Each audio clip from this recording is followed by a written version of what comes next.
30,000 కోట్ల రుణానికి సహకరించండి, రుణానికి ఎఫ్ఆర్బిఎం మినహాయింపు ఇవ్వండి. ఎవరిని అడిగారు? ఈయనని అడిగారు. ఎవరిని?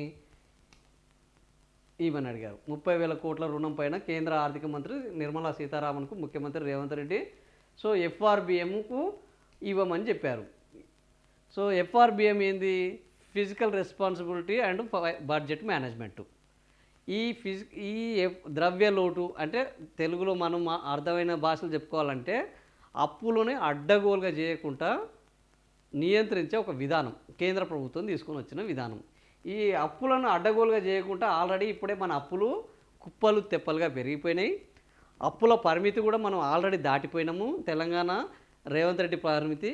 ఇప్పుడు కొత్తగా అప్పులు చేయాలి ఏంటంటే ఎఫ్ఆర్బిఎం కనుక చూస్తే ఈ కొత్త అప్పులు 30,000 కోట్లు రావు, 50,000 కోట్లు రావు, 1,00,000 కోట్లు రావు. కాబట్టి ఏం చేశారంటే రేవంత్ రెడ్డి తెలివిగా వెళ్ళి అసలు ఈ ఎఫ్ఆర్బిఎం నుంచి మమ్మల్ని మినహాయించండి అని కోరుతున్నాడు.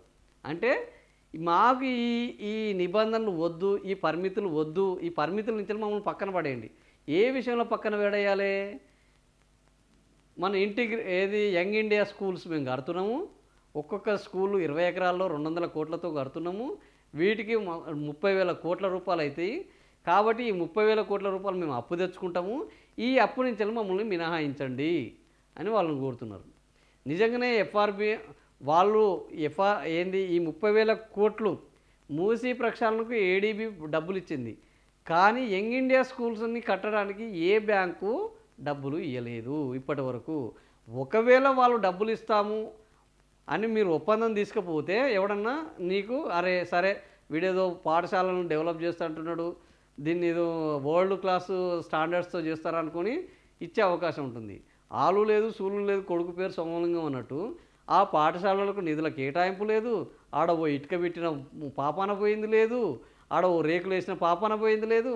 కానీ 30,000 కోట్లు అయితే 30,000 కోట్లకు మీరు మినహాయింపిస్తే మేము 30,000 కోట్లు యంగ్ ఇండియా స్కూల్స్ పేరు మీద తెచ్చుకుంటాము, ఇష్టం వచ్చినట్లు వాడుకుంటాము, రాష్ట్రాన్ని అప్పుల కుప్పల్లో చేసేసి ఆగమాగం చేసేసి మా తట్టబుట్ట మేము చదువుకుంటాము అని పోయి నిర్మలా సీతారామన్ని అడుగుతున్నాడు. ఇది ఈయన ఎఫ్ఆర్బిఎం నుంచి మినహాయింపు అనే దాని వెనుక ఉన్న పెద్ద సూత్రం నాకు అర్థమైనంత వరకు.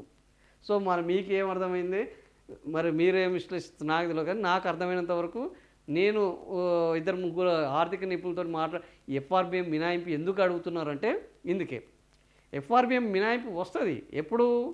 నిజంగానే మనకు ఒక బ్యాంక్ వచ్చింది, ముందటికి వచ్చింది, మేము యంగ్ ఇండియా స్కూల్ కట్టడానికి మేము సిద్ధంగా ఉన్నాము, మాకు వాళ్ళ యొక్క ప్రాజెక్టు ప్లాన్ నచ్చింది, మేము ఇస్తాం, కాకపోతే ఎఫ్ఆర్బిఎం నిధులు మాకు అడ్డం వస్తున్నాయి అని అంటే ఆ డాక్యుమెంట్ని అడ్డం పెట్టుకుని వీళ్ళు కేంద్రానికి లేఖ రాస్తే ఇచ్చే అవకాశం ఉంటుంది. కానీ ఎఫ్ఆర్బిఎం స్కూళ్ళను కట్టడానికి ముందరికి వచ్చిన సంస్థ లేదు, వాళ్ళు ఇచ్చిన ప్రపోజల్ లేదు. మనం ఈ యంగ్ ఇండియా స్కూల్స్ని ఎప్పట్లోగా మొదలు పెడతాము, ఎప్పట్లోగా పూర్తి చేస్తాము, వాటికి ఎంత ఖర్చు అవుతుంది, ఎన్ని కడుతున్నాము, ఈ 3 ఏళ్లలో ఎందుకంటే ఎవడన్నా లోన్ ఇస్తే దానికి ఒక పరిమితి ఉంటుంది, దానికి ఒక డెడ్ లైన్ ఉంటుంది, దానికి ఒక ఎగ్జిక్యూషన్ మోడల్ ఉంటుంది, ఇవన్నీ ఉంటాయి. ఇవి మనం ఇచ్చిన హామీలేనా? దీనికి ఒక ఎగ్జిక్యూషన్ మోడల్ లేదా, పరిమితి లేదా, డెడ్ లైన్ లేదా, పద్ధతి లేదా? అయినా కూడా మినహాయింపు కావాలని అంటున్నాడు. ఎందుకు అంటే ఇట్లా మనం ఫ్రంట్ పేజీలో ఒక వార్త వేసుకోవడానికి తప్ప దీనికి రూపాయి ప్రయోజనం లేని ఈ కోరిక ఇది. నువ్వు కోరవలసింది ఏంది? వాస్తవానికి కాడికి వెళ్ళి తెలంగాణ నుంచి వెళ్ళి మాకు వస్తున్న ఆదాయము రూపాయి వస్తే మీరు ఇస్తున్నది 40 పైసలే. ఇదే ఆంధ్రప్రదేశ్లో ఆంధ్రప్రదేశ్ రూపాయి తీసుకొని రూపాయి 2 పైసలు ఇస్తున్నారు వాళ్ళకు. కానీ మాకు 60 పైసలు ఎగ్గొడుతున్నారు. మాకు 60 పైసలు ఎగ్గొట్టడం అన్యాయం. మాకు అధికారికంగా రావాల్సిన డబ్బులు దాదాపుగా 3 లక్షల కోట్లు ఉన్నాయి. ఈ 3 లక్షల కోట్లు విడుదల చేయడానికి మీరు ఏదైనా మార్గం సలహా ఇవ్వండి.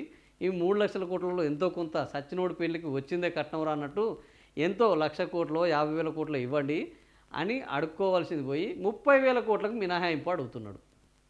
అంటే ఎంతసేపటికి అప్పులు చేస్తే తప్ప బతికే పరిస్థితుల్లో లేదు. అప్పులు చేయడానికి ఇప్పుడు పరిమితి అడ్డం వస్తున్నది. కాబట్టి ఇప్పుడు దేబిరింపు మొదలైంది, అడుక్కోవడం మొదలైంది.